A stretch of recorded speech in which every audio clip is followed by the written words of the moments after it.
Peggy 7.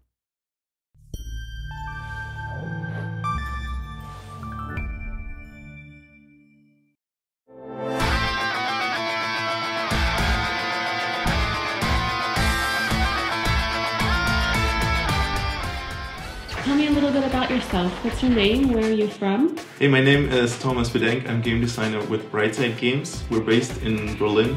We're an independent game developer. So tell me a little bit about your team. We started out back in 2008 as a student team. We took a part in this game programming class.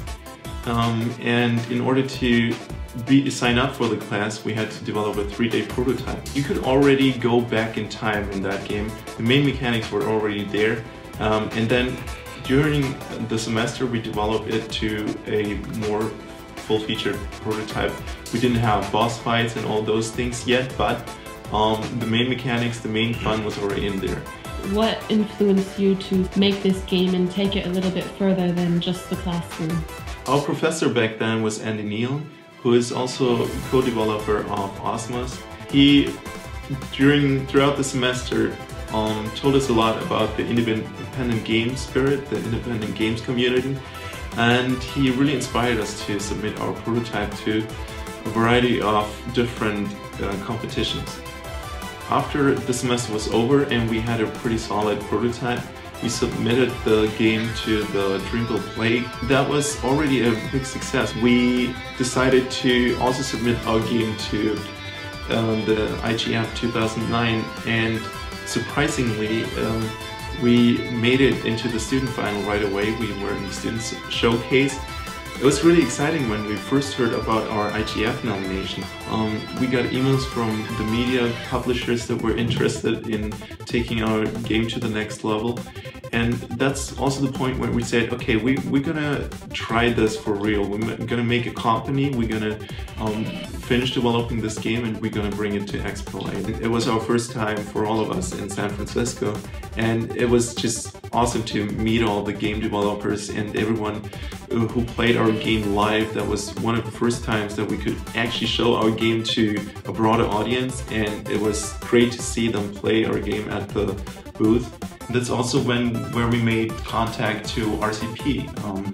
They helped us with actually founding a business and doing business development, helping us with preparing the pitch and finding a publisher. Where did you get your resources then to grow from a student team to an actual business? Actually, when we came back from GDC the first year after, it was pretty tough because we still didn't have funding. So the good thing is that we got free offices from the university. That was really a great thing, and they also helped us to try to get public funding. And that's how we got the Exist public fund.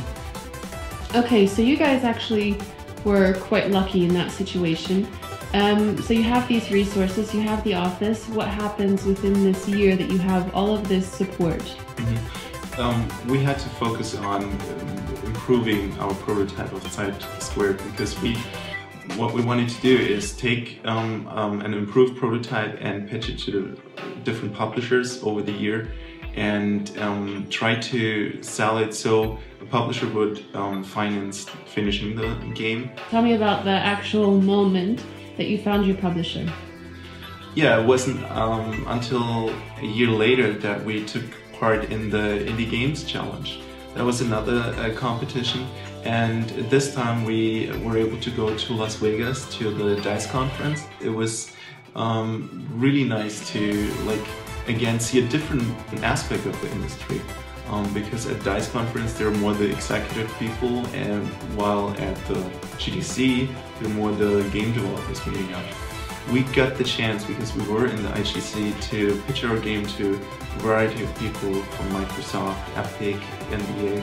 And we also had the chance to show our game to Ubisoft. And they were really excited about it. They really started to asking us what we want to do with this. And we told them that we really like to bring it to Xbox Live Arcade because we think it's just a perfect platform for our kind of game.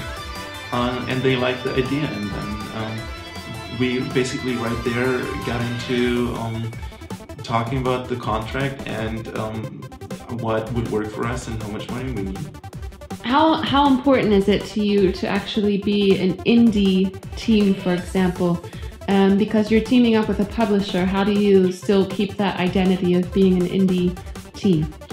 Well, there's still the indie spirit in what we do. We're basically a bunch of students who wanted to make a great game, and we didn't want to compete with these blockbuster games like AAA titles.